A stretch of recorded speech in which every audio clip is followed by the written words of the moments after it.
disciples of the noble, set the captives free. We are driving to Cana to visit the wedding church. Just a few short distance north of Nazareth lies the village of Cana, a place forever remembered of the beginning of Jesus' public ministry. Cana is traditionally identified as the site of Jesus' first miracle, where water was turned into wine at a wedding feast, recorded in the Gospel of John. This moment revealed his divine authority and marked the first sign of his glory. At the heart of the village stands the church of the wedding at Cana, built on the traditional location where biblically the events took place.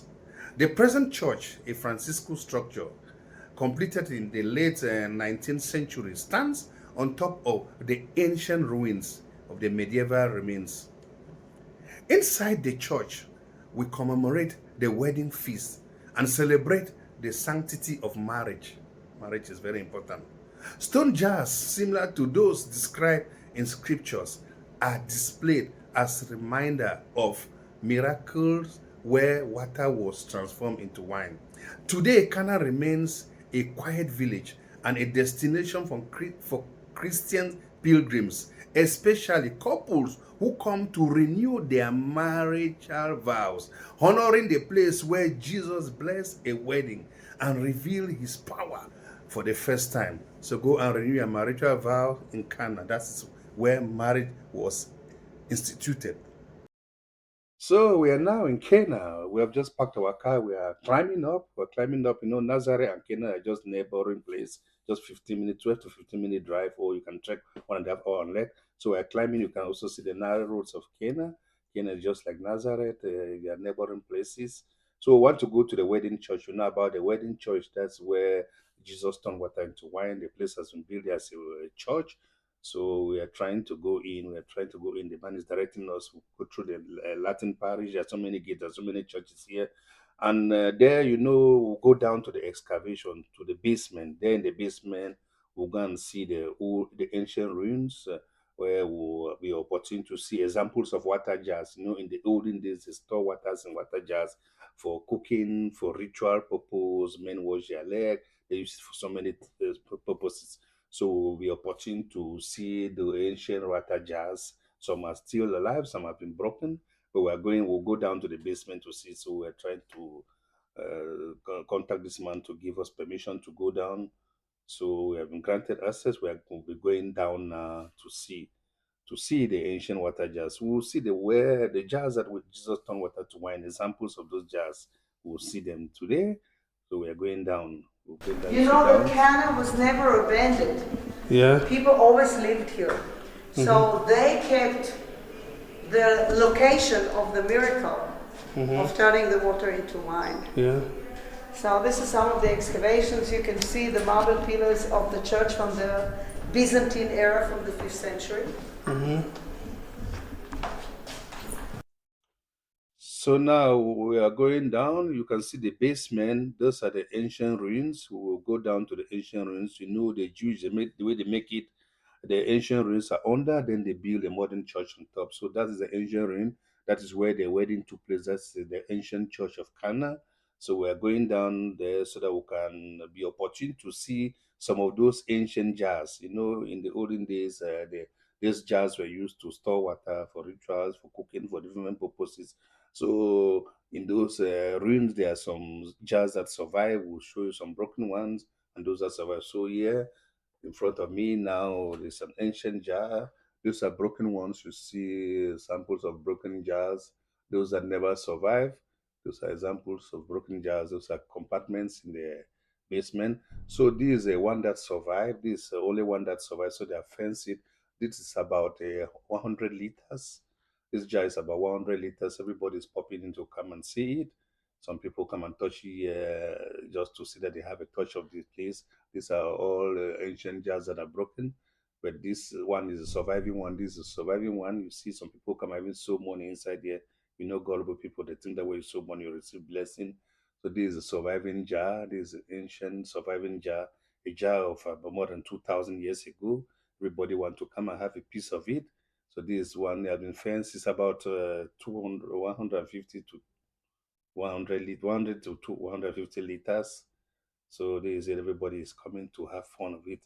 So we'll show you other ones that are broken. I'll show you other ones that are broken, but this one is the surviving one. Beautiful wedding. Think about the beautiful wedding. The whole village is getting ready. Everybody is excited. Everybody has everything. No network. No network. Are we having the wedding? Okay. So that's the wedding. The situation is like this. There is a wedding. The whole village is prepared. Everybody is invited. Everybody is preparing. And then, of course, usually they serve the best wine.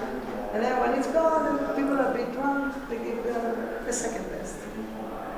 So they went out for it. The Virgin Mary, Jesus' mother, said to him, do something about it.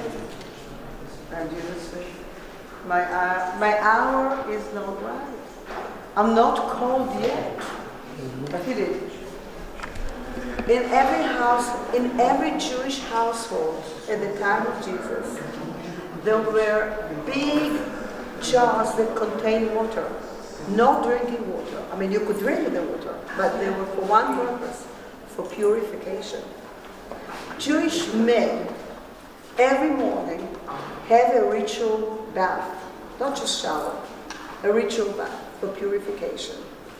Jewish women, at least once a month, after they have a period, or before they get married, they have. So if we talk about John the Baptist, it's something that people were doing. And people were doing this kind of purification in one attention, to be ready, to be prepared. If I go now to the hotel room and I take a shower and dress nicer, I will be prepared. I mean, the tired, the sweat, I mean, going with nice dinners or dancing. So Jesus went down to the cellar and he found many of these big jars that contained water for purification and turned the water into wine. And the people commended, saying that usually the best wine is served first, but here the best wine was served last, because it was the wine that originally were water, with the magic touch of the Lord turned to be wine. Amen. Amen. Isn't it wonderful that the first miracle was in a wedding? Yeah, according Pastor, to... now it's your turn. So you can see, according to the Gospels, on this day, Jesus instituted marriage. So Jesus consummated marriage, he anointed marriage on this day. He performed his first miracle on that day, according to the Gospel. So you can see example of the water jar. This water jar signifies a bond in marriage.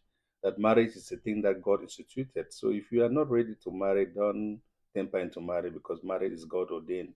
It's an institution that was being created by God. So you see the water jar is a symbol of marriage. That is where Jesus performed his first miracle. You see, this is a water jar. But as I tell you, people, even in your own home, you have your own water jars. Your marriage is already been guaranteed, it's secured. There is no extra thing to tap from this place. There's no spiritual blessing here.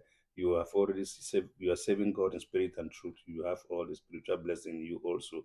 You see people come and sow seeds here, sow money here, African currency. It's gullible people. They believe that there's something here extra. But just save God in spirit and truth. I cannot say, even though I'm here, look at me touching the water jar, look at me feeling my hand here. There is nothing I'm extracting from here. There is no spiritual blessing I'm extracting from here. It's just for photo and memory. But I will say that because I'm touching this, I've received the highest breakthrough. This is what, if an African pastor have an opportunity to come here to see this thing, they will take an extort money from you. I believe they was even created in Africa. They will even create the water jars in Africa, that you turn water to wine. So I'm here at the married at Cana. They have built a church here. This is one of the jars which just turn water into wine. This is all the other ones, but they have all some got broken. You see all these old monuments. It was a job of the women. But you see, Africa. It is not a spiritual thing. It is just now for tourism. Let thieves call themselves pastors and prophets in Africa. Don't expect money for you, and don't be too spiritual. Some of them I haven't even got the opportunity to reach here. I'm here at Cana in Israel. This is the marriage jar, one of the jar. The other ones get broken. You can see the excavation. This is one of the jar that are preserved up to today for us. See how people are throwing money. I mean, I know gullible people, they come and put things. If you throw money, look, it also happened like in Africa. People are throwing money here. Believe the way you sow your money, you sow seed for prosperity. I know they are good, and this can, it can even be Africans. I'm seeing Naira here, seeing Sefa, seeing Ghana CD. Yeah, this is the work of Africans. Africans that came here, they think that to sow your seed of African currency here, you make breakthrough. You see African mentality. How can I be putting money here? It's the same mentality they carry. Therefore, it means if somebody even duplicate this in Africa, you will make money out of it. Yeah. Will you give me a chance? Okay, I'm disturbing you. Now I will be your guide, not your chauffeur. Okay, thank you. Okay. I want to take this opportunity before we go and see the beautiful Catholic Church, and then we go and have an opportunity to do some, Christian things, shopping, and little bits and. Rise up, no.